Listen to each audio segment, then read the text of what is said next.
सोचिए, एक ऐसी ताकत जिसने सिर्फ एक पीढ़ी के अंदर पूरी दुनिया का नक्शा ही हमेशा के लिए बदल दिया।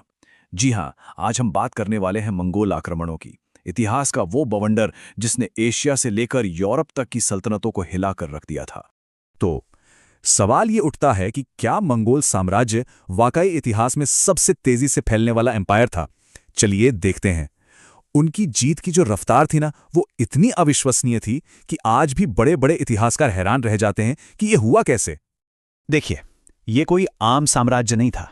ये तो एक ऐसी आंधी थी जिसने एशिया से लेकर यूरोप तक सारी सरहदें, सारे नक्शे, सब कुछ बदल दिया। लेकिन सवाल ये है कि ये सब शुरू कहाँ से हुआ? इसकी जड़ें जुड़ी हैं एक अकेले करिश्माई लीडर से। तो मंगोलों की कहानी का जो सबसे बड़ा नाम है वो है चंगेज खान। उसी ने मध्य एशिया के उन विशाल खुले मैदानों में, जिन्हें हम स्टेपीज कहते हैं, वहां जितनी भी बिखरी हुई आपस में लड़ने वाली जनजातियां थीं, उन सबको एक झंडे के नीचे इकट्ठा कर दिया। वैसे एक दिलचस्प बात बताऊं, चंगेज खान असल में उनका नाम था ही नहीं। उनका असली नाम तो तेमुजिन था। ये चंगेज खान की उपाधि तो उन्हें तब मिली जब 1206 में उन्होंने सारी मंगोल जनजातियों को एक कर दिया। इसका मतलब होता था सबका शासक या यूनिवर्सल रूलर। तो फिर चंगेज खान की जीत का सीक्रेट क्या था? सबसे पहली चीज थी एकता। जो जनजातियां आपस में लड़ती थीं, उनको एक जबरदस्त फौज में बदल दिया।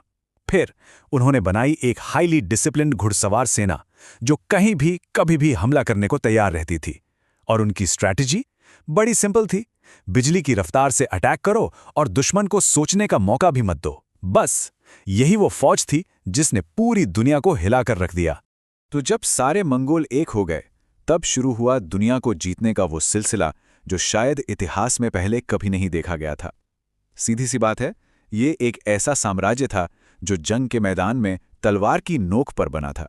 उनकी रफ्तार का अंदाजा लगाना है तो जरा इस टाइमलाइन पर नजर डालिए।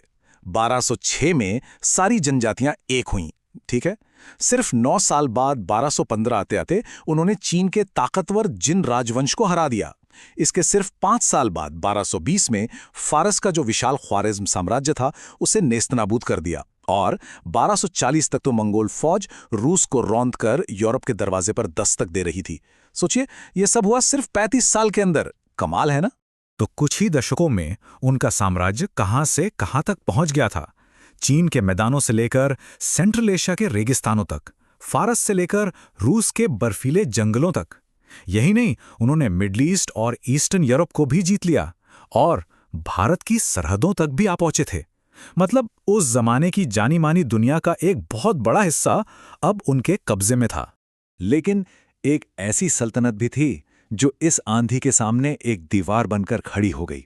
जहां एक तरफ मंगोलों ने बड़ी बड़ी ताकतों को झुका दिया, वहीं भारत की दिल्ली सल्तनत ने उनके हर बड़े हमले को मुंह तोड़ जवाब दिया। वो आए तो कई बार, लेकिन भारत पर कभी भी पक्का कब्जा नहीं कर पाए। तो फिर से वही सवाल, आखिर वो इतने कामयाब कैसे थे? क्या था उनकी जीत का राज? चलिए अब जरा उनकी खतरनाक वॉर मशीन के अंदर झांक कर देखते हैं। उनकी सबसे मशहूर टैक्टिक्स में से एक थी फेंड रिट्रीट, मतलब झूठा दिखावा करके पीछे हटना। तरीका बड़ा सिंपल था लेकिन जानलेवा। पहले उनकी एक छोटी टुकड़ी हमला करती और फिर जानबूझकर भागने का नाटक करती। अब दुश्मन को लगता कि वो जीत रहा है और वो जोश में आकर उनका पीछा करने के लिए अपनी फॉर्मेशन तोड़ देता। और बस जैसे ही दुश्मन की सेना बिखरी, छिपी हुई मंगोलों की मेन आर्मी उन पर भूखे शेर की तरह टूट पड़ती। उनकी फौज की असली ताकत 2 चीजों में थी। पहला तो था उनका हथियार, खासकर उनका कंपोजिट बो यानी धनुष। कमाल की बात यह थी कि वो इससे सरपट दौड़ते घोड़े की पीठ से भी एकदम सटीक निशाने पर चला सकते थे। ये धनुष लकड़ी, सींग और जानवरों की नसों से बनता था। छोटा था पर इसकी ताकत जबरदस्त थी। और दूसरी चीज थी उनकी लड़ने की स्टाइल, जो किसी नियम कानून को नहीं मानती थी। उनकी घुड़सवार सेना इतनी तेज थी कि दुश्मन को पता ही नहीं चलता था कि हमला कब और कहां से हो गया। अच्छा, तो हर बड़ी ताकत की तरह मंगोलों की विरासत के भी 2 पहलू हैं। वो एक तरफ कुछ बनाने वाले थे तो दूसरी तरफ सब कुछ तबाह करने वाले भी। इस दोहरे असर को जरा समझते हैं। एक तरफ तो उन्होंने सिल्क रोड जैसे व्यापार के रास्तों को इतना सेफ बना दिया कि पूरब और पश्चिम के बीच ट्रेड और आइडियाज का आना जाना बहुत बढ़ गया। इस दौर को पैक्स मंगोलिका या मंगोल पीस भी कहा जाता है। लेकिन सिक्के का दूसरा पहलू बहुत डरावना था। उनके हमलों में लाखों करोड़ों लोग मारे गए, बड़े बड़े शहर, पूरी की पूरी सभ्यताएं सब मिट्टी में मिला दी गई। तो देखा, एक तरफ निर्माता और दूसरी तरफ विध्वंसक। लेकिन कहते हैं ना, जो चीज जितनी तेजी से ऊपर जाती है, इतना बड़ा साम्राज्य हमेशा तो नहीं टिक सकता था। जो ताकत बिजली की रफ्तार से बनी थी, वो अब बिखरने लगी थी। तो चलिए देखते हैं कि इस विशाल साम्राज्य का अंत कैसे हुआ। साम्राज्य के बिखरने की शुरुआत हुई चंगेज खान की मौत के साथ। उनके जाने के बाद ये इतना बड़ा एम्पायर उनके वंशजों के बीच 4 अलग-अलग हिस्सों में बंट गया, जिन्हें खानत कहा जाता था। और यहीं से वो एकता की नींव, जिस पर सब कुछ टिका था, वो टूट गई। और बस इसी बंटवारे ने अंत की कहानी लिख दी। पहली बात तो ये कि साम्राज्य इतना बड़ा हो गया था कि उसे एक जगह से कंट्रोल करना लगभग नामुमकिन था। फिर आपस में ही गद्दी के लिए लड़ाइयां शुरू हो गईं। जिन इलाकों को जीता था, वहां बगावत होने लगी, और धीरे धीरे वक्त के साथ मंगोल अपनी असली पहचान भी खोते चले गए, क्योंकि वो लोकल कल्चर में घुल मिल गए थे।